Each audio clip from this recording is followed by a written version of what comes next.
یک شخص حکایه میکند که من به پیش یک خانه میگذشتم که داد و فیغانی یک شخص شنیدم و نگاه میکنم که دستش از همین راستی کی توش نیست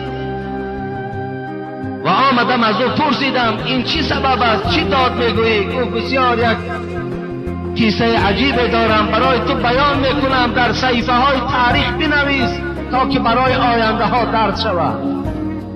من روز از دست یک بیچاره مظلوم همین ماهی را گرفت، یک ماهی گرفتم تا به خانه نارسیده که همین ماهی از انگشت من گزید.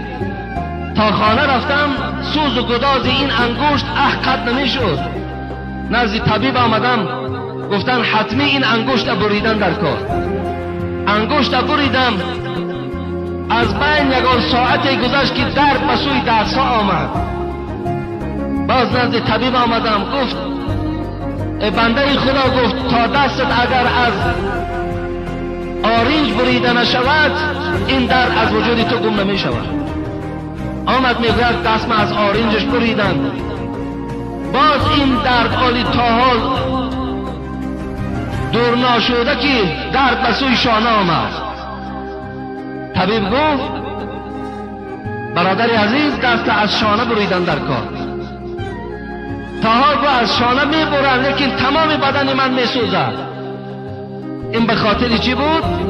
به خاطر آن که یک ماهی از دست یک آدم مظلوم، یک بیچاره با جبر و با ظلم گرفته شد و گفت این عاقبت آن کسی هست که ظلم در حق یک برادر مسلمان میکنه.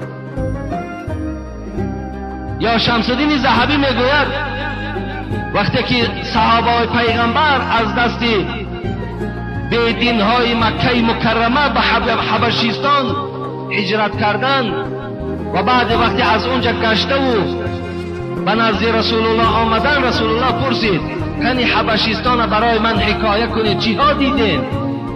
صحابه پیغمبر چی گفتند؟ گفتند ما یک منظره عجیب دیدیم، ای حبیب خدا اگر اجازت باشد باید نقل کنیم. گفتند نقل کنیم.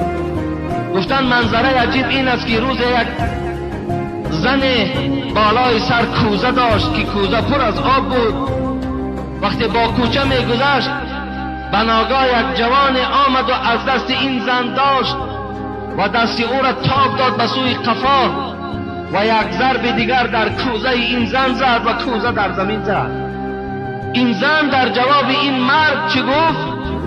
گفت ای مرد، گفت تیاری تا ببین روز قیامت وقتی پروردگار کرسی خدا میزند و اونجا قضاوت و حکم در دست پروردگار می آید، اونجا این معامله که با من کردی تو جوابش پیشگاه خدا را میگویی. ببینین حبیب خدا وقتی این سخن میگه شنید گفت این مادر حق گفتن، روز قیامت حقی مظلوم از حقی ظالم گرفته می شود. چگونه امروز بعضی از ظالمای ما هم دست در بالای روی مال دختران میزند و از بالای سرشان کشیده میگیرد. این ممکن نیست. فقط دلیل چی است؟ ممکن نیست. الله حکم دارد.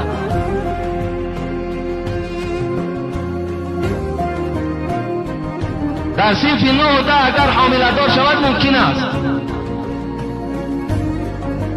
اگر پدر و مادرش در خجالت و شرمندگی و در بی‌آبرویی قرار دهد ممکن است.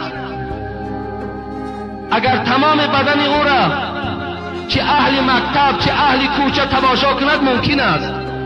فقط بالای سر او در روی مال ممکن نیست. از خدا ترسیدن در کار. این ظلم است. حرام از پروردگار ظلم حرام اعلان کرده است.